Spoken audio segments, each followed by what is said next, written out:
Hello guys, welcome to JK exam cracker. It's me your mentor Vikas Das. तो guys, today जो आज मैं session आपके लिए लेके आया हूं, this is comprised of 40 MCQs. इससे पहले हम प्रीवियस सेशन में 40 एमसीक्यूज कर चुके हैं and these are the session for 80 MCQs overall. तो 40 एमसीक्यूज हमने कर दिए थे, 40 आज की डेट में हम करने वाले हैं, जल्दी आपको अवेलेबल हो जाएंगे। ठीक है गाइस, तो आइए स्टार्ट करते हैं बिना टाइम वेस्ट किए।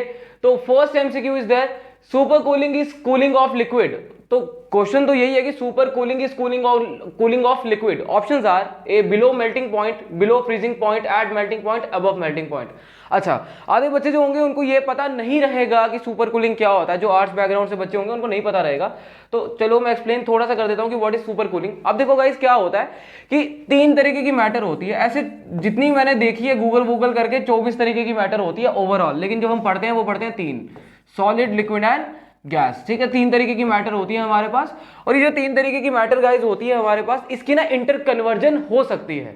फॉर एग्जाम्पल के तौर पे अगर मैं वाटर को मैं जमा दूं, उसका टेम्परेचर बहुत ही ज्यादा कम कर दूं, वो फ्रीज हो जाएगा और आइस बन जाएगा, लिक्विड से सॉलिड बनेगा। अगर मैं वाटर को बहुत ज्यादा टेम्परेचर दे दूं, बहुत ज्यादा हीट सप्लाई कर दूं, टेम्परेचर 100 डिग्री सेल्सियस के ऊपर कर दूं, तो वो लिक्विड से गैसियस स्टेट में कन्वर्ट हो जाएगा।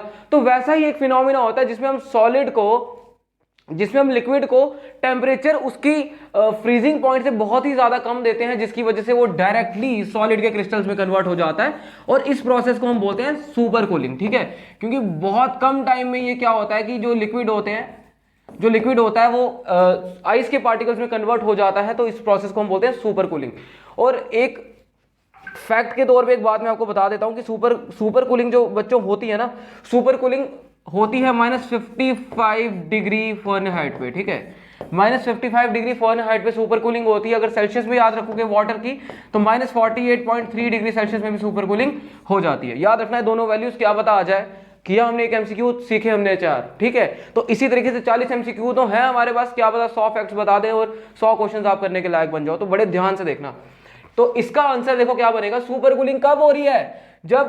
जब किसी भी चीज को उसकी फ्रीजिंग पॉइंट से नीचे टेम्परेचर दिया जा रहा है। अगर उसको बॉयल करना है तो बॉइलिंग पॉइंट जितना टेम्परेचर देना है। अगर किसी सॉलिड को मेल्ट करना है तो टेम्परेचर मेल्टिंग पॉइंट जितना देना है। और अगर उसको फ्रीज करना है, सुपर कूलिंग में फ्रीज हो रहा है, तो उसका टेम्परेचर फ्रीजिंग पॉइंट से नीचे होना चाहिए।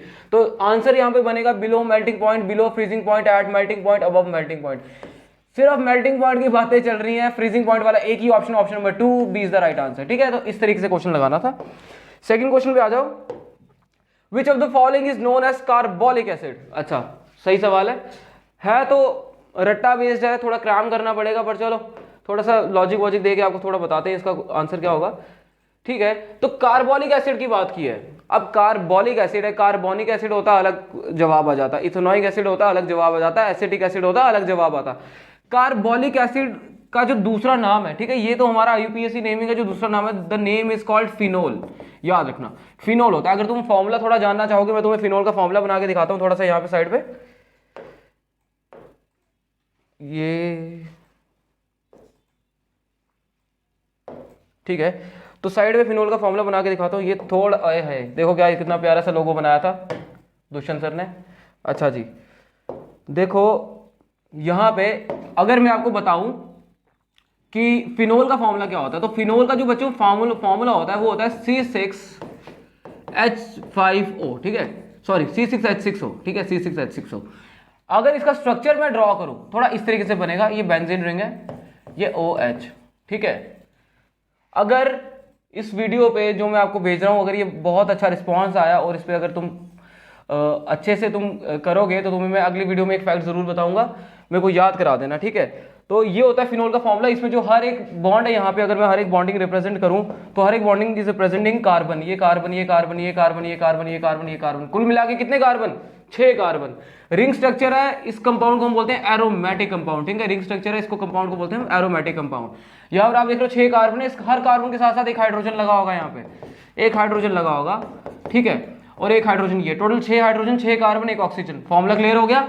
ये जो बीच में गोला बना हुआ है, ये गोला क्यों बना हुआ है? This circle is called electron cloud. अगर मैं इसको ऐसा नहीं बनाता, मैं साइड में ऐसे ऑल्टरनेट पोजीशन में डबल बॉन्ड बनाता, और ये जो है, ये डबल बॉन्ड जो है यहां से यहां, यहां से यहां भाग रहा है, इस स्ट्रक्चर में, क्योंकि सर्कल है ना, तो जैसे बच्चे भाग रहे होते हैं ना, खेल रहे होते हैं, भाग रहे होते हैं, वैसे ये डबल बॉन्ड यहाँ से भाग रहा है, भाग ही जा रहा है कॉन्टिन्यूसली।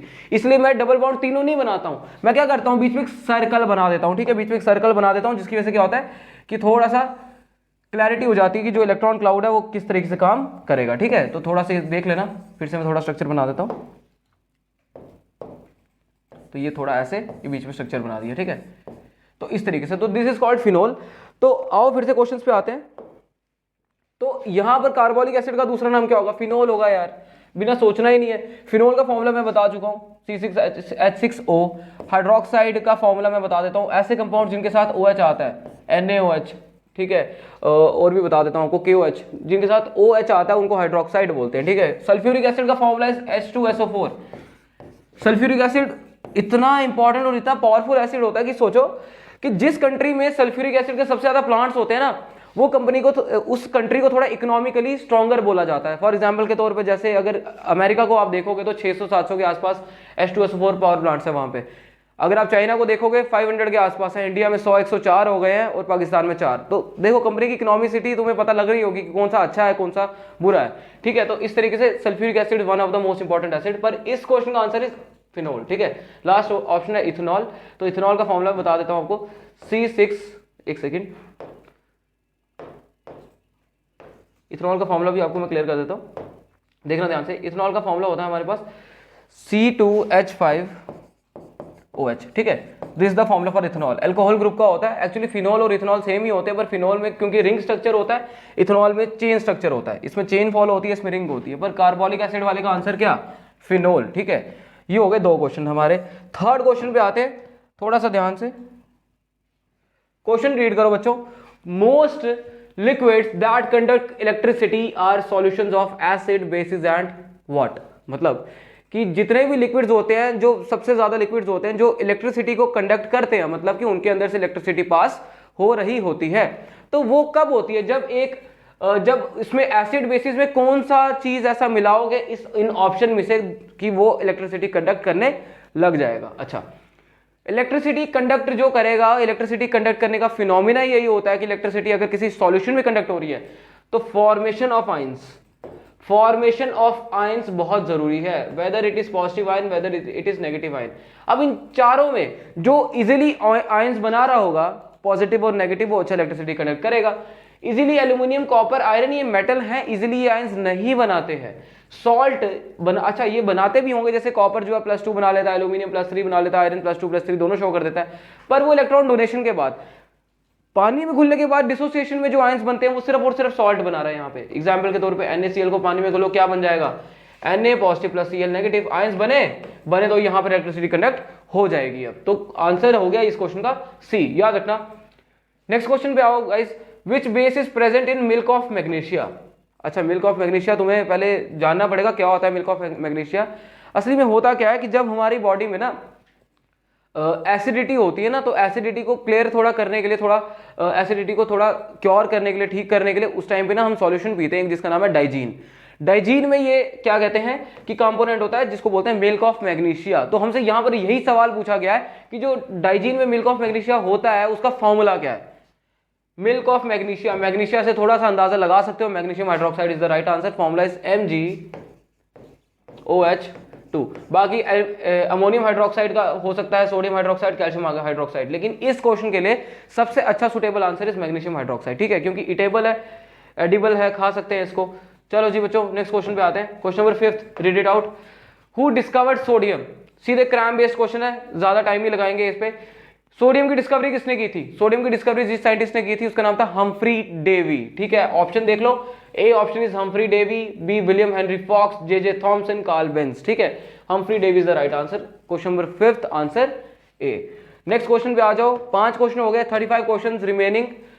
चलो बहुत अच्छे। What is the name of the acid in an ants sting. अच्छा, कहता जब कभी भी चींटी वींटी काटती है तो उसके स्टिंग में, जो उसका बोलते हैं ना डंक, है ना, तो जो उसका डंक होता है उसमें इनमें से कौन सा एसिड मिलता है। अब तुम्हें थोड़ा सा अंदाजा बताता हूं मैं। जो एसिडिक एसिड होता है that is found in vinegar. सिरका बोलते हैं ना जिसको, जो तुम चाइनीज फूड खाते हो इटालियन, उसमें विनेगर डलता है तो उसमें एसिडिक एसिड रहता है, ठीक है। सिट्रिक एसिड तुम्हारे सिट्रस फ्रूट्स पे होते हैं, लेमन, ऑरेंजेस, ठीक है। तो ऐसे फ्रूट्स में सिट्रिक एसिड रहता है। फॉर्मिक एसिड जो है वो एंट के स्टिंग में मिलता है। तो फॉर्मिक एसिड इतना स्ट्रॉन्ग एसिड नहीं होता है। असल में क्या होता है कि जो फॉर्मिक एसिड होता है गाइस, वो जब हमारी बॉडी के अंदर इंजेक्ट होता है तो उसकी इस जो एंट होती है ना, इसकी बॉडी में ना एक प्रोटेक्शन के लिए ये हार्मोन सिक्रेशन होती है, एसिड प्रोडक्शन होती है, कि जब इसको लगता है कि इसकी बॉडी को हार्म पहुंचने वाला है तो इसको जिस किसी भी ऑब्जेक्ट से हार्म पहुंच रहा होगा ये इसकी बॉडी में फॉर्मिक एसिड छोड़ देती है। तो फॉर्मिक एसिड से कुछ नहीं होता, रैशेस पड़ते हैं, जलन होती है, स्किन को थोड़ा सा अनइवन, थोड़ा सा पेन होता है। तो एंट की स्टिंग में जो आंसर यहां पर आएगा that is called formic acid, option C. Lactic acid, दूध, दही, इनमें होता है लैक्टिक एसिड। तो इसके साथ 6वां क्वेश्चन भी डन हो गया। Which base is present in soap? कहता साबुन में कौन सा बेस प्रेजेंट होता है?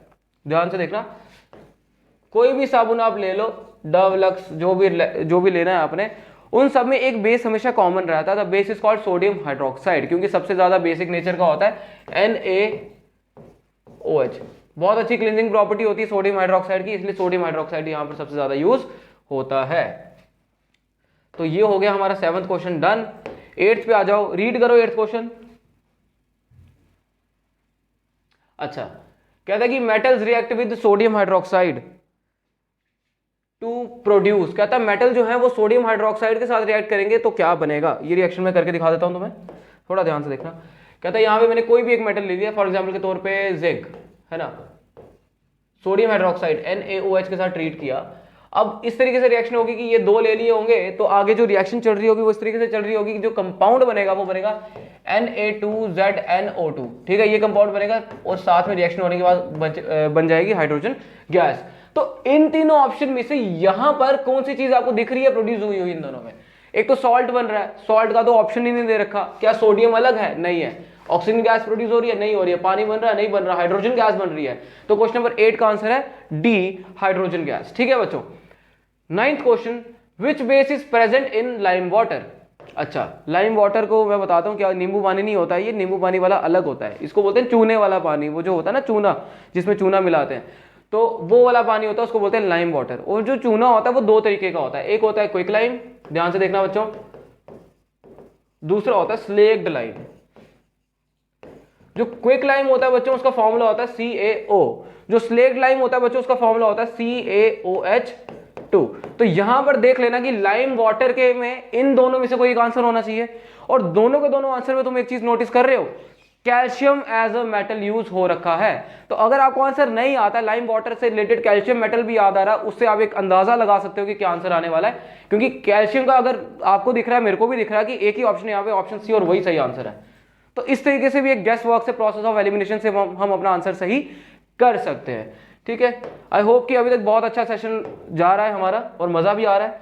चलो जी, नेक्स्ट क्वेश्चन देखो, what is the reaction between and acid and a base called? आप सभी ने मेरा केमिकल रिएक्शंस का लेक्चर देखा है, उसमें मैंने एक सीरीज बनाई है टाइप ऑफ केमिकल रिएक्शंस, उसमें मैंने एक type of chemical reaction show करी है, that is called neutralization reaction. तो न्यूट्रलाइजेशन रिएक्शन में मैंने आपको बताया था कि जो एक एसिड होता है प्लस बेस होता है, इसका पीएच आप याद करो, पीएच का कंसेप्ट मैंने बहुत अच्छे से बताया, वो वाला लेक्चर जरूर देखो अगर आपको नहीं पता चलेगा तो। एसिड का पीएच होता है 0 से 7 के बीच, मान लो अच्छा एसिड है पीएच इज 1। बेस का पीएच होता है 7 से 14 के बीच, मान लो बहुत ही अच्छा बेस है तो पीएच इज 14। लेट्स अज्यूम कि इसका पीएच ऐसा है। ये रिएक्शन के बाद बनाते हैं सॉल्ट प्लस पानी, ठीक है, तो ये रिएक्शन हो जाती है। तो ये जो सॉल्ट बनता है ये भी न्यूट्रल नेचर का होता है, जो पानी बनता है वो भी न्यूट्रल नेचर का होता है। इसीलिए जब एसिड और बेस मिलते हैं, क्योंकि न्यूट्रल कंपाउंड्स बन रहे हैं, इसीलिए इस रिएक्शन का जो नाम है दैट्स कॉल्ड न्यूट्रलाइजेशन रिएक्शन। तो यहां पर आप देख लो न्यूट्रलाइजेशन इज ऑप्शन सी, तो ऑप्शन सी को आप मार्क कर लो। 10 क्वेश्चन हो गए डन, 30 रह गए। चलो जी 11th क्वेश्चन पे आओ। अच्छा, क्वेश्चन ऊपर है, आंसर नीचे है थोड़ा सा, चलो कोई बात नहीं, देखते हैं। What is the process of, एक सेकंड बच्चों, what is the process of melting also called? थोड़ा सा आपको दिख नहीं रहा होगा मे बी, एक सेकंड थोड़ा नीचे कर दो। कहता what is the process of melting also called? कहता मेल्टिंग के प्रोसेस को और क्या बोला जाता है? अब देखो इजी सा है, बहुत बार ये चीजें पढ़ी हैं, जब मैं आपको स्टेट्स ऑफ मैटर पढ़ा रहा था उसमें हर एक चीज जैसे डिस्कस कर चुके हैं हम, ज्यादा सोचने वाली बात नहीं है। तो देखो ध्यान से, मेल्टिंग का जो दूसरा नाम है that is called fusion. Fusion बोलते हैं। इसके रिलेटेड एक टॉपिक भी पढ़ाया था मैंने, latent heat of fusion, latent heat of vaporization, वो सब बता चुका हूँ, लेक्चर जाके देखो। अगर आपको थोड़ा सा भूल गया तो रिवाइज करो थोड़ा सा इस सेशन को लगाने से पहले। अच्छा, fusion is the right answer, यहाँ पर मेल्टिंग को फ्यूजन बोलते हैं, तो option A is fusion right answer. बाकी भी डिस्कस कर लेते हैं। गैल्वेनाइजेशन क्या होता है? गैल्वेनाइजेशन एक ऐसा प्रोसेस होता है बच्चों जिसमें हम उस मेटल को जिसको हम कोरोजन या जंग लगने से बचाना चाहते हैं, उसको हम क्या करते हैं, एक जिंक मेटल को हम पिघलाते हैं, बहुत बड़े कंटेनर में मॉल्टन स्टेट में लाते हैं। अब मान लो ये मेटल है, इसको मैं बचाना चाहता हूं जंग से, मैं क्या करूंगा, उस मेटल के अंदर डिप करूंगा, जिंक बाहर निकालूंगा, उसको सुखाऊंगा। अब इसके ऊपर जो कोटिंग है वो जिंक की लेयर की है। जब जंग लगेगा तो जिंक को लगेगा, ना ही आयरन को, तो इसकी वजह से हम जंग लगने से बचा सकते हैं किसी मेटल को। तो अगर मॉल्टन जिंक से बचाएं तो गैल्वेनाइजेशन, ठीक है। तीसरा आ गया क्रिस्टलाइजेशन। क्रिस्टलाइजेशन एक प्रोसेस है जिसमें हम क्या करते हैं कि हम दो अलग अलग सॉल्यूशंस, जो दो अलग अलग सॉल्यूशन होते हैं, मान लो दो लिक्विड आपस में घुले हैं, उसमें से एक इम्प्योरिटी है, उसमें से एक प्योर सबस्टांस है, एक इम्प्योर सबस्टांस है। अगर मुझे इम्प्योर सबस्टांस को बाहर निकालना है, मैं क्या करूंगा, मैं इस प्रोसेस को यूज करूंगा क्रिस्टलाइजेशन को, और उसको हीट सप्लाई करूंगा। जो इम्प्योर वाला होगा उसके क्रिस्टल्स बन जाएंगे, क्रिस्टल को बाहर में फिल्टर पेपर से फिल्टर आउट कर दूंगा, क्रिस्टलाइजेशन इज डन, और आपका प्योर सबस्टांस बाहर आ जाएगा। डी वाला ऑप्शन इवेपोरेशन, बताने की जरूरत तो नहीं है पर चलो तब भी एक्सप्लेन कर देता हूं। इवेपोरेशन बेसिक प्रोसेस होता है जिसमें क्या होता है कि जो लिक्विड होता है वो गैसीय स्टेट में कन्वर्ट होता है, और ये कूलिंग कॉज करता है, ठीक है। जब ये गैस को उड़ा के लेके जाता है, अपने आगे पीछे जो हीट होती है उसको एब्जॉर्ब करके उड़ा लेता है, तो वहां पे एक कूलिंग का, एक ठंडेपन का एहसास होता है जहां से इवेपोरेशन हो रखी हो। एग्जाम्पल को करने के लिए परफ्यूम अपने हाथों में लगाओ, देखो ठंडा लगेगा थोड़े टाइम के बाद जब परफ्यूम उड़ जाएगी। चलो जी, ये हो गया 11वां क्वेश्चन, आंसर आ गया ए 11वें का, ठीक है। What is the name of the acid in grapes? कहता है ग्रेप्स में जो एसिड है उसको क्या बोलते हैं, ठीक है। कहता है ग्रेप्स में जो एसिड है उसको क्या बोलते हैं, थोड़ा ध्यान से देखना, बताता हूं। लैक्टिक एसिड की थोड़ी स्टोरी मैं आपको बता चुका हूं अभी प्रीवियस क्वेश्चन में, कि मिल्क, कर्ड, ऐसे प्रोडक्ट्स जिस मिल्क से बने होते हैं वहां पर लैक्टिक एसिड रहता है। फॉर्मिक एसिड मैंने आपको बताया था, जो एंट की स्टिंग होती है उसमें फॉर्मिक एसिड रहता है। Acetic acid can be found in vinegar, vinegar सिरके में होता है एसिटिक एसिड। और टार्टरिक एसिड होता है जो इमली में होता है, और इमली जैसे जो सिमिलर फ्रूट्स होते हैं, वेजिटेबल्स होते हैं, उसमें होता है। जैसे इमली हो गई या ग्रेप्स हो गए, तो ग्रेप्स का जो यहाँ पर आंसर है एसिड को लेके, that is called tartaric acid. तो डी ऑप्शन मार्क कर देना यहाँ पे, ठीक है। 12th question answer is D, ठीक है। अच्छा, 13th क्वेश्चन पे आ जाओ।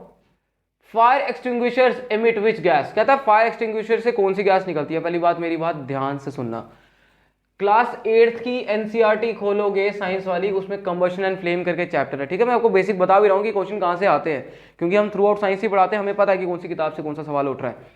तो 8th की एनसीईआरटी में आप देखोगे कंबशन एंड फ्लेम करके चैप्टर है, वहां पर उन्होंने फायर एक्सटिंग्विशर को लेकर टॉपिक दिया है। तो अगर आप मेरी बात मानोगे, अगर आपके पास थोड़ा टाइम पड़ा है तो आप क्लास 8th की एनसीईआरटी से स्टार्ट करो पढ़ना, 11 12 तक ले जाओ, बेसिक एनसीईआरटी को कवर करो और साइंस हो जाएगी, ठीक है। अगर आपके पास टाइम है तो, नहीं तो बेसिक करने के लिए 8th एंड 10th की भी करोगे, सफिशिएंट है, मोर देन सफिशिएंट है, ठीक है।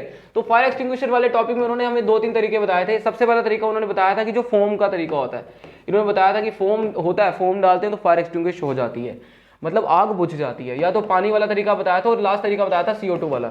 तो इन तीनों में से यही 3 तरीके हैं दुनिया में जो अभी तक यूज हो रहे हैं फायर एक्सटिंग्विशिंग के लिए, यही 3 तरीके यूज हो रहे हैं। अब देखो इन तीनों में से कौन सा ऑप्शन यहां हमें दे रखा, ठीक है। फोम तो नहीं दे रखा है यार, क्लोरीन नाइट्रोजन कहां दे रखा, पानी दे रखा है क्या, नहीं दे रखा। CO2 क्या बता दे रखा हो, CO2 stands for carbon dioxide, C is the right answer. देखो एनसीईआरटी 8th की पढ़ी है, आंसर टन निकला है फटाफट से, ठीक है। 13th question answer is C. 14th question, what is found when magnesium is burned, कहता है इसमें से क्या बनेगा जब मैग्नीशियम को जलाएंगे। कोई भी चीज जलती है तो ऐश बनती है ना, तो ऑप्शन सी। बाकी अगर आपको baking soda, calcium carbonate, vinegar देखना है तो आप देख सकते हो, लेकिन इस क्वेश्चन का जो आंसर है, नजरें सिर्फ ऐश पे जानी चाहिए, ठीक है। क्वेश्चन नंबर 14 का आंसर है सी, ठीक है। तो 14th question is done. Next question पे आ जाओ। A change in which no new substances are formed is called, कहता है कि ऐसा चेंज जिसमें कोई भी नया सबस्टांस नहीं बन रहा है उसको क्या बोलेंगे। ऐसा चेंज जिसमें कोई भी नया सबस्टांस नहीं बनता उसको फिजिकल चेंज बोलते हैं। अगेन द टॉपिक, ये जो फिजिकल चेंजेस और केमिकल चेंजेस का जो टॉपिक है मैं पढ़ा रखा है, जाके प्लेलिस्ट चेक करो, सारा का सारा लेक्चर दे रखा है मैंने। तो न्यू सबस्टांसेस जब नहीं बनते तो उस क्वेश्चन का आंसर होता है फिजिकल चेंज। केमिकल चेंज में नए सबस्टांसेस बनते हैं, जैसे आयरन को जंग लगता है केमिकल चेंज होता है, रस्टिंग हो जाती है, तो रस्टिंग भी है, गैल्वेनाइजेशन, इसमें नए सबस्टांस बन रहे हैं। इस क्वेश्चन के according answer is physical change. ठीक है, अच्छा जी, the property of metal by which it can be drawn into wires, कहता है ऐसी प्रॉपर्टी मेटल की जिसकी वजह से इसको वायर्स में कन्वर्ट किया जाता है। मतलब वायर में कन्वर्ट करना, शीटों में नहीं। मैंने बताया था मेटल नॉन मेटल चैप्टर, ठीक है, उसमें मैंने आपको बता रखा कि ऐसी प्रॉपर्टी मेटल की जिसमें उनको बीट कर करके अगर शीट्स में कन्वर्ट करें, that property is called malleability. अगर उनको बीट कर करके वायर्स में कन्वर्ट करें, that property is called ductility. तो इस क्वेश्चन का आंसर जो है बच्चों, that is ductility is the right answer. Mark कर लो आंसर ऑप्शन सी। ठीक है, तो अभी तक हमने 16 क्वेश्चंस डन कर दिए हैं।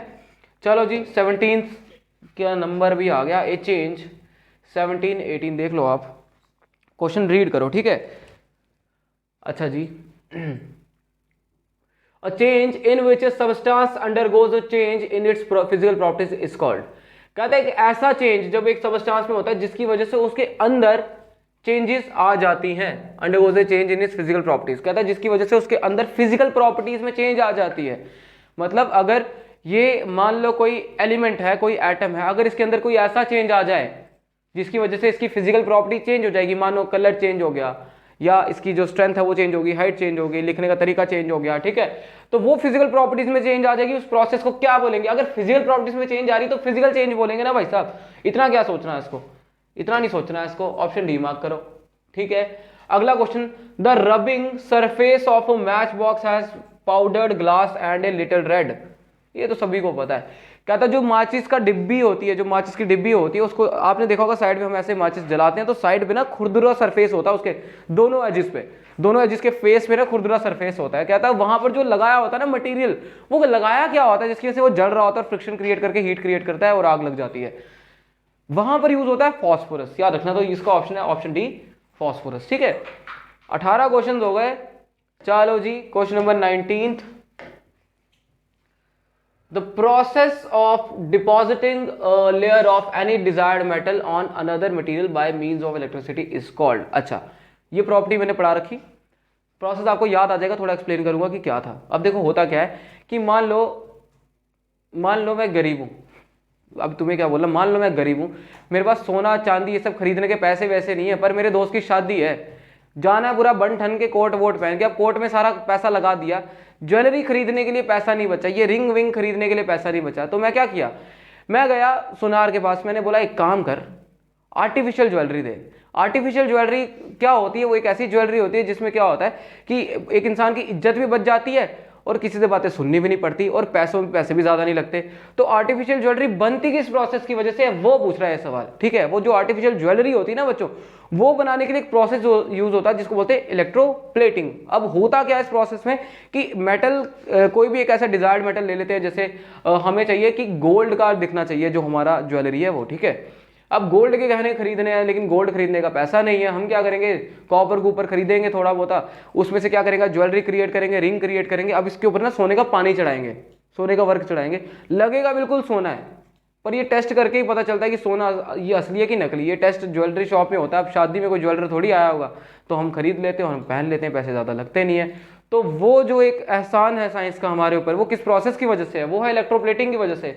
तो क्वेश्चन नंबर 19 का आंसर है ऑप्शन ए, इलेक्ट्रोप्लेटिंग। ठीक है, तो 20th क्वेश्चन पे आ जाओ। Crystallization is an example of, कहता है इसमें से क्रिस्टलाइजेशन किसका एग्जाम्पल है? अब देखो, क्रिस्टलाइजेशन एक केमिकल रिएक्शन है, सब ध्यान समझना, क्योंकि अगर तुम्हें यहां पे समझ नहीं आया तो सच बोल रहा हूं, आई शपथ तुम्हें कोई समझा नहीं पाएगा। ठीक है, क्रिस्टलाइजेशन में देखो क्या होता है कि जो सॉल्यूबल इंप्योरिटी होती है ना, सॉल्यूबल इंप्योरिटी होती है जो एक्वस फॉर्म में होती है, ठीक है, वो सॉलिड बनके बाहर निकल जाती है। ठीक है, सॉलिड बनके बाहर निकल जाती है। अब सिर्फ ध्यान से देखना कि जो क्रिस्टलाइजेशन है इसमें ये बाहर तो निकल के केमिकल रिएक्शन हो रखा होगा, कोई दिक्कत वाली बात नहीं है, लेकिन क्या नया सबस्टांस बन रहा है? सवाल मेरा ध्यान समझना, क्या नया सबस्टांस बन रहा है? यहां पर तो जो सॉलिड इंप्योरिटी है उसी में चेंज होके वो क्या बन गया, सॉलिड। पहले क्या था, लिक्विड। तो इसका स्टेट चेंज हुआ ना, जब इसका स्टेट चेंज हुआ तो इसमें केमिकल चेंज कैसे आ सकता है? तो इसमें तो फिजिकल चेंज आएगा, क्योंकि इसमें सिर्फ स्टेट चेंज हुआ, लिक्विड से सॉलिड हुआ। अगर इसको वापस से पानी में डालोगे वापस से लिक्विड बन जाएगा ना यार, रिवर्सिबल भी है। तो this type of change is called physical change. Option is the right answer. देख लो चलो जी क्वेश्चन नंबर 21 पे आओ, 21 22 पे आ जाओ। ठीक है, अच्छा 21st क्वेश्चन रीड करता हूं। Vinegar and baking soda together produce, क्या था, विनेगर और बेकिंग सोडा एक साथ क्या चीज बनाते हैं। अच्छा जी, कहता है एक साथ क्या चीज बनाते हैं विनेगर और बेकिंग सोडा। अब मैं तुम्हें एक एग्जांपल देता हूं, तुम्हें पता है जो केक वेक बनते हैं उसमें विनेगर यूज होता है। विनेगर क्यों यूज होता है, क्योंकि विनेगर एक फ्लफीनेस देता है केक को। फ्लफीनेस मतलब फूला हुआ, मतलब फूला हुआ बना देता है। कचौरी जो भी रोटी वोटी होती है उसमें ना विनेगर यूज होता है ताकि थोड़ा फूला हुआ लगे। वो फूला हुआ कैसे होता है कि विनेगर को जब हीट दी जाती है तो वो टूटता है, जब टूटता है तो उसके अंदर से कार्बन डाइऑक्साइड निकलती है जिसकी वजह से वो फूल जाता है। At same as baking soda, baking soda भी डालते हैं ना खाने वाने में फुलाने के लिए। तो विनेगर और बेकिंग सोडा के एक साथ होने से हीट जनरेट होती है, और हीट जनरेट जो होती है वो क्या करती है, कार्बन डाइऑक्साइड की प्रोडक्शन करती है। तो इसका आंसर ऑप्शन बी। बाकी ऑप्शंस को देखना ही नहीं है, सीधे रीजन बता रहा हूं क्लियर करके क्यों आंसर मार्क करना है वही देखो। A change, 22nd question, a change in which one or more new substances are formed is called, कहता ऐसा चेंज जिसमें एक या एक से ज्यादा नए सबस्टांस बनेंगे उनको क्या बोलते हैं। जिसमें नहीं बनते हैं, जिसमें फिजिकल चेंजेस होती हैं उसको बोलते हैं फिजिकल चेंज। जिसमें नया सबस्टांस बनता है उसको बोलते हैं केमिकल चेंज। तो देखो केमिकल चेंज दिख रहा है, क्या दिख रहा है, ऑप्शन बी। तो ऑप्शन बी को मार्क कर लो। ठीक है जी, चलो जी। अच्छा जी, chemical formula for sulphurous acid is, क्या था, सल्फ्यूरस एसिड का केमिकल फॉर्मूला क्या है इसमें, देखो ध्यान से। सल्फ्यूरस एसिड है, ध्यान से क्वेश्चन रीड करने में गलती आ जाएगी। जो आर्ट्स वार्ट्स वाले हैं ना, साइंस वालों को क्या पता, कभी कभी हमें भी थोड़ा सा कंफ्यूजन हो जाता है, इल्यूजन टाइप होता है ये क्वेश्चन। ध्यान रखना, सल्फ्यूरस है, सल्फ्यूरिक नहीं है। OUS लगा, IC नहीं लगा, तो IC नहीं लगा तो H2SO4 तो कदे ही नहीं हो सकता इसका आंसर। ठीक है, समझ रहे हो क्या बोल रहा हूं मैं। H2SO4 तो कभी आंसर नहीं हो सकता क्योंकि वो तो सल्फ्यूरिक एसिड होता है ना। सल्फ्यूरस एसिड कौन सा है इसमें, सल्फ्यूरस एसिड का फॉर्मूला होता है गाइस H2SO3। और एक और एसिड होता है जिसको बोलते हैं केरोस एसिड, ये भी आ सकता है, थोड़ा ध्यान से देखना। केरोस एसिड का गाइस फॉर्मूला होता है H2SO5। ठीक है, तो यहां पर देख लो सल्फ्यूरस एसिड के लिए H2SO3, B option is the right answer. ठीक है, चलो जी 24th क्वेश्चन रीड करो। Dash is made by mixing iron with carbon and metals like chromium, nickel and manganese. क्या था, dash is made by mixing iron with carbon. क्या था, इनमें से कौन सी ऐसी चीज है जो तब बनती है जब कार्बन में, जब आयरन में हम कार्बन ऐड करते हैं, ठीक है, और क्रोमियम, निकल और मैंगनीज भी ऐड करते हैं, तो उसके बाद एक ऐसा अलॉय बन जाता है। तो इसमें कौन सा ऐसा अलॉय है जो इन सभी के जुड़ने से बनता है, मतलब iron, carbon, chromium, nickel, manganese हो गया। तो यहाँ पे देखो एक ही अलॉय है, रस्ट, ओजोन शिप, तो क्या है, कुछ नहीं है। Option A B is stainless steel is the right answer. Stainless steel क्या होता है, एक होता आयरन ही है। आयरन में जब हम कार्बन डालते हैं ना, एक होता है कास्ट आयरन करके टाइप होती है, एक होता है पिग आयरन, वो बड़ा घटिया होता है। कास्ट आयरन बहुत अच्छा होता है। कास्ट आयरन में जब हम कार्बन ऐड करते हैं ना, तो कार्बन ऐड करने की वजह से एक अलॉय फॉर्म होता है जो बहुत ही ज्यादा स्ट्रेंथफुल, बहुत ही ज्यादा टेंसाइल, बहुत ज्यादा स्ट्रॉन्ग, उसका नाम है स्टेनलेस स्टील। 24 क्वेश्चन डन हो गए। चलो जी 16 क्वेश्चन रिमेनिंग, बहुत अच्छे से। किसी को लग रहा है कि स्पीड कम है तो एक काम करो, स्पीड 1.5x करके देख लो या 1.25x करके देख लो, अगर तुम्हें टाइम का ऐसे लग रहा है थोड़ा सा। अच्छा जी, radon is an inert gas, an artificial fibre, an explosive metal. कहता है रेडॉन क्या है। जब पीरियोडिक टेबल में तुम्हें शॉर्ट ट्रिक बता रहा था ना, याद करो, यहाँ पे एक 18th ग्रुप करके बना रखा था मैंने, helium, neon, argon, krypton, xenon, radon. करो याद, आ गया रेडॉन। तो रेडॉन क्या है, एक ऐसा गैस जो नॉन रिएक्टिव नेचर का, जो रिएक्शन शो नहीं करता है। तो ऐसी चीज जो रिएक्शन शो नहीं कर रही है, they are called noble gases, inert gases. ठीक है, तो इसका नाम इनर्ट गैस हो गया, नोबल गैस हो गया। ठीक है, तो इनर्ट गैस यहां पर दिख रहा है, तो ऑप्शन ए मार्क कर डालो। 25 क्वेश्चन आंसर ए। 25वें क्वेश्चन का आंसर है ए। ठीक है, अच्छा जी 26वें क्वेश्चन का आंसर देख लेते हैं आप बच्चों। 26th क्वेश्चन थोड़ा देखो। The chemical name of baking soda is, कहता है इसमें से बेकिंग सोडा का केमिकल नेम क्या है। कहता है chemical name of baking soda is, तो देखो बेकिंग सोडा का क्या नाम है। अच्छा, Na2CO3 किसका formula, sodium carbonate, also known as washing soda. Common name washing soda, sodium carbonate बोलते हैं इसको, बोलते हैं सोडियम हाइड्रोजन कार्बोनेट। अगर आपको याद हो तो, पता नहीं एक टाइम पे बॉर्नवीटा की थोड़ी एडवर्टीजमेंट या हॉर्लिक्स की एडवर्टीजमेंट चल रही थी, उसमें गाने में ये यूज़ किया गया था baking soda NaSCO3 sodium bicarbonate, ऐसे ऐसे पता नहीं क्या गाना बनाया था आजकल। तो सोडियम बाइकार्बोनेट इसका नाम, और इसका जो कॉमन नेम है that is called baking soda. CaCO3 calcium carbonate, NaOH sodium hydroxide. तो यहाँ पर बेकिंग सोडा क्वेश्चन में पूछा गया था, बाकी क्यों देखना, ऑप्शन बी को मार्क करो, आंसर लो। ठीक है, तो option B is the right answer for question number 26। Question number 27 की तरफ मूव करते हैं। Which one of the following elements is used in pencil lead, कहता है इसमें से कौन सा एलिमेंट है जो पेंसिल की लेड में यूज होता है। देखो पेंसिल की लेड में हमें पता है ग्रेफाइट यूज होता है, तो ग्रेफाइट मार्क कर देना, कार्बन के आगे ब्रैकेट करके ग्रेफाइट लगाया। जब किसी इंसान ने इतनी मेहनत लगाई होती है तो जाहिर सी बात है वही आंसर है ना, वरना इतनी मेहनत क्यों लगाएगा यार। देखो ना कार्बन के आगे ब्रैकेट, अगर आंसर ही नहीं होता तो इसके आगे ब्रैकेट में ऐसे करके लगाता है कोई। Option C is the right answer. अगर नहीं भी पता हो तो चलो यार, पेंसिल लेड ग्रेफाइट की बनी होती है। और बताओ, ठीक है, ठीक है, सब खुश हो गए ना अब। चलो क्वेश्चन नंबर 28 कहता विच one of the following is a chemical change, कहता इसमें से कौन सा एक केमिकल चेंज है। अगर आपको केमिकल चेंज फाइंड करना है तो देखो इसमें से कौन सी चीज इरिवर्सिबल है, ठीक है, या नई चीज बन रही है। कटिंग ऑफ हेयर, ये एक फिजिकल चेंज है क्योंकि बाल काटोगे वापस आएंगे। ग्रेइंग ऑफ हेयर नेचुरली, कहता हेयर को अगर नेचुरली ग्रो करोगे तो वो ग्रेइंग ऑफ हेयर नेचुरली मतलब बाल का सफेद होना। हाँ, बाल का सफेद होना मतलब जब इंसान बूढ़ा हो जाता है, ओल्ड एज आ जाती है थोड़ी सी, तो बाल सफेद हो जाते हैं, तो वो क्या एक केमिकल चेंज है, देखते हैं अभी।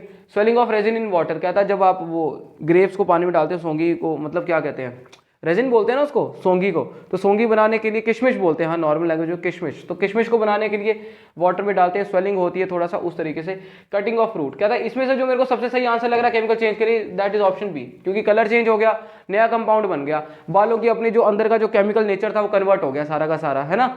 जो बायोटीन वाले फैक्टर होंगे जिसकी वजह से ब्लैकनेस रहती है बालों की, वो भी रिड्यूस हो गई है। और इरिवर्सिबल चेंज है क्योंकि बाल एक बार सफेद हो जाए तो वापस से काले नहीं होते, वापस से जवानी थोड़ी चढ़ेगी, ठीक है, तो option B is the right answer. अच्छा जी, question number 29, which gas is also known as noble gas. अच्छा, नोबल गैस के लिए अभी पूरी सीरीज बताई, बताओ कौन सा आंसर, ये तो आप ही को देना चाहिए। Helium, neon, argon, krypton, xenon, radon, ये ऑप्शन थे, बताओ इसमें से कौन सा है। ऑब्वियसली यार सारा सुन लिया तुमने, option is answer C, helium, तो helium is the right answer. देखो कर लो मार्क, तो 29 का हो गया answer C. For question number 30 देखो, just read it, which among the following is called laughing gas, कहता है इसमें से कौन सी ऐसी गैस है जिसको हम लॉफिंग गैस बोलते हैं, ठीक है।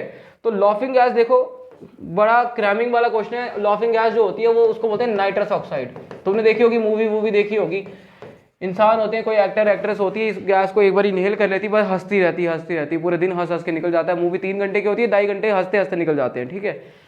तो वो जो गैस है that is nitrous oxide, option B is the right answer, ठीक है। तो 30 क्वेश्चन हो गए, हैव सम पेशेंस, 10 रह गए, ठीक है। 31 की तरफ आते हैं। क्वेश्चन नंबर 31 देखो बच्चों, ये आधा थोड़ा सा हो गया, ठीक है, इसको थोड़ा सा देखना। अच्छा, which one of the following is are used as disinfectant of water, कहता इसमें किसको हम डिसइंफेक्टेंट ऑफ वाटर यूज करते हैं। तो वाटर को डिसइंफेक्टेंट को वाटर को एज ए साफ करने के लिए एज ए डिसइंफेक्टेंट यूज किया जाता है। बहुत सारी चीजें एज ए डिसइंफेक्टेंट यूज होती हैं पानी को साफ रखने के लिए। Chlorine is one of them, iodine is one of them. अच्छा, क्या कहते हैं, ओजोन यूज किया जाता है, यूवी रेज की ट्रीटमेंट की जाती है आजकल। तो मतलब आजकल तुमने देखे होंगे जो भी एक्वागार्ड्स वगैरह नए आ रहे हैं, नई मॉडर्न टेक्नोलॉजी आ रही है, पर इसमें से अभी तक सबसे अच्छा जो यूजेज है वो ओजोन की तरफ से है, तो option A is the right answer. Mark नहीं कर रहा हूं क्योंकि अभी फिर से ऊपर जाना है, फिर से थोड़ा टाइम लग जाएगा। तो 31 क्वेश्चन का आंसर ए मार्क कर लो मेरे हिसाब से, ठीक है। क्वेश्चन नंबर 32 की तरफ आओ। विच one of the following is not an allotrope of carbon, कहता है इसमें से कौन सा आंसर जो है वो एलोट्रॉप ऑफ कार्बन नहीं है। अच्छा, कार्बन की एलोट्रॉपी का मतलब क्या होता है। एलोट्रॉपी का मतलब होता है जब एक element more than one form में अवेलेबल हो जिसकी प्रॉपर्टीज भी डिफरेंट हो। अब जो कार्बन होता है वो एज ए एलोट्रॉपी में आपको सारे बता देता हूं, ग्रेफाइट, डायमंड, ग्राफीन, क्या कहते हैं, फलरीन, ठीक है बच्चों। तो ये सारे के सारे इसके एलोट्रॉप है। तो इसमें से 3 ऑप्शन तो दिख ही गए ना यहाँ पे, डायमंड दिख गया, ग्रेफाइट, ग्राफीन दिख गया, coal is the right answer. 32वां मतलब कि कार्बन की एलोट्रॉपी कोल नहीं होती है। कोल और कार्बन की प्रॉपर्टीज एक जैसी होती है ना, तो एलोट्रॉप कैसे हो गए। एलोट्रॉप की डेफिनेशन बोलती है कि जिनमें एक एलिमेंट एक ही एलिमेंट एक से ज्यादा फॉर्म्स में अवेलेबल हो जिसकी प्रॉपर्टीज डिफरेंट हो, ठीक है। तो ये जो क्वेश्चन नंबर 32 है गाइस, इसका आंसर हो गया ऑप्शन ए कोल, ठीक है। चलो जी 33 की तरफ आओ। इन paper manufacturing degumming of the raw material is done by using, कहता पेपर, जब कहता पेपर मैन्युफैक्चरिंग होती है, कहता एक प्रोसेस होता है जिसमें डीगमिंग बोलते हैं। डीगमिंग का क्या मतलब होता है? डीगमिंग का मतलब होता है कि वो जो पेपर होता है, वो पेपर जब बनता है वो बहुत ज्यादा स्टिकी होता है, ठीक है। तो उसको क्या करते हैं, आपस में थोड़ा चिपकने से रोकते हैं, उस प्रोसेस को हम बोलते हैं डीगमिंग। और ये जो डीगमिंग वाला प्रोसेस है, इसको करने के लिए एक यहाँ से कंपाउंड यूज किया जाता है, क्लियर नाम बता रहा हूँ आपको, कॉस्टिक सोडा होता है, ठीक है। कॉस्टिक सोडा आपको अभी बड़ी जगह कॉस्टिक सोडा आपको दिखा है, बड़े आंसर्स में आपको बताऊंगा, आप बताओगे अच्छा ये होता है। कॉस्टिक सोडा इज आपका NaOH, ठीक है। सोडियम हाइड्रोक्साइड बोल सकते हो, कॉस्टिक सोडा बोल सकते हो, जो बोलना है बोलो, पर डीगमिंग जैसे प्रोसेस के लिए यूज होता है कॉस्टिक सोडा, ठीक है। Option C. 34 क्वेश्चन पे आ गए हम। विच one of the following elements does not form solid hydrogen carbonate, कहता है इसमें से कौन सा एलिमेंट जो है वो सॉलिड हाइड्रोजन कार्बोनेट नहीं बनाता है। सॉलिड हाइड्रोजन कार्बोनेट का मतलब क्या, कि जब कभी भी रिएक्शन होगी ना, आप देखो जो सोडियम होता है ना, वो सॉलिड हाइड्रोजन कार्बोनेट बनाता है। मैं बताता हूँ क्या, NaHCO3 बनाया था ना, ये हाइड्रोजन कार्बोनेट बनाया है ना सोडियम ने, वैसे ही पोटेशियम भी KHCO3 बना लेता है, और वो दोनों सॉलिड होते हैं। इसका कार्बोनेट, इसका कार्बोनेट, इसका कार्बोनेट, तीनों का कार्बोनेट होता है सॉलिड। अब एक बात याद रखना, जो लिथियम होता है ना, due to irregularity in sizes, इसका साइज बहुत ज्यादा छोटा होता है, एलिमेंट में हाइड्रोजन के नीचे आ जाता है, number 3 valency 1, electronic configuration 3, atomic mass 7, ठीक है। बहुत सारी डिटेल दे दी। तो लिथियम जो होता है, जब इसका कार्बोनेट बनता है, वो थोड़ा एक्वस, थोड़ा लिक्विड, थोड़ा होता है, प्रॉपर सॉलिड नहीं होता, लिक्विड फॉर्म में होता है। तो इस क्वेश्चन का जो अप्रोप्रिएट आंसर है दैट इज ऑप्शन डी, ठीक है। 34 क्वेश्चन हो गए, ऑप्शन डी हो गया लॉक, ठीक है। 35वें क्वेश्चन की बात कर रहे हैं, आगे लिखा भी है CDS 2016, CDS के 2016 के पेपर में आ रखा है भाइयों, देखो इंपॉर्टेंस कितनी होगी, देखते हैं अभी हमें समझ आता है कि नहीं, ठीक है। तो which one of the following hormone is essential for the uptake of glucose by cell in the human body. अच्छा, थोड़ा बायो का सवाल अंकित सर कराते ज़्यादा सही रहता, पर चलो लकीली मुझे आता है ये सवाल, तो मैं ये बता देता हूँ आपको, ठीक है। तो देखो कहता है कि ग्लूकोज का लेवल मेंटेन रखना हमारी बॉडी में इसमें से कौन से हार्मोन का काम होता है। GS stands for growth hormone, pituitary gland produce करती है, बॉडी में ग्रोथ होती है, कम ज्यादा ग्रोथ जो होती है वो ये GS संभालता है, TSH, ठीक है। स्टिमुलेटिंग हार्मोन होता है हमारी बॉडी में, ठीक है, जो हमारी बॉडी में फॉलिकल वगैरह को संभालता है, ठीक है, TSH होता है, ये भी ग्रोथ हार्मोन के तरीके से यूज होता है, बॉडी को कंट्रोल करता है। इंसुलिन एक ऐसा हार्मोन है हमारी बॉडी में जो शुगर लेवल मेंटेन करता है, जिसकी बॉडी में इंसुलिन का लेवल कम ज्यादा हो जाए तो उसको डायबिटीज की दिक्कत भी हो जाती है, शुगर प्रॉब्लम बोलते हैं, ठीक है। फिर चीनी पीने का परहेज पूरी जिंदगी निकल जाती है, ठीक है। तो यहां पर इस क्वेश्चन का जो सही आंसर है that is option C. 35 question done हो गए। 35th क्वेश्चन का answer option C.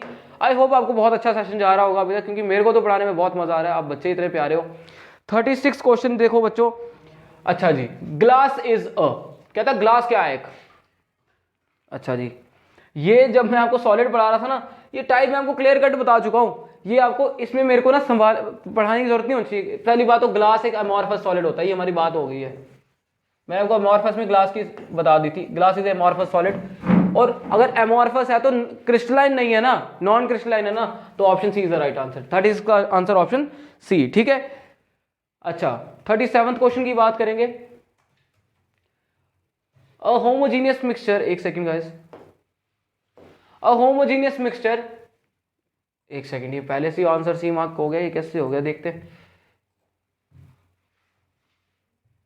A homogeneous mixture contains two liquids, how are they separated.